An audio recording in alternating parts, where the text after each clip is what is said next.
Due to special offers, we initially had to change the prices by ourselves, and now it's played or dispatched onto the device overnight, so the customers can actually read it for the day, and we don't have to change it manually. And sometimes people also just walk in and just are looking for maybe a new case or like maybe a new charger, and they can just use it, and it actually really saves some time because also some pre-work is done. So it's really easy and it helps us in the end. Thanks to the equipment in the store, also the price scanner, we actually won the Mobile ShopTest Award the second time in a row because people, like the customers, review our consultants. So this brings a higher value to us and customers themselves.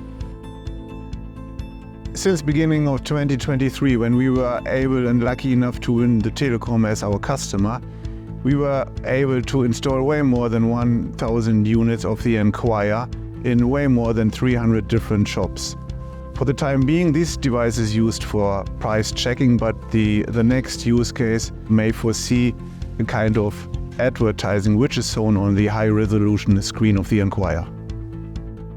In previous days, the employees of the Telekom need to touch every price tag at the shelf in case a price was changing thanks to Black Friday or other special offers. Now we have a digital solution with the NQuire from Newland, which avoids all this rubbish and which goes hand in hand with the fantastic campaign of Telekom Green Magenta.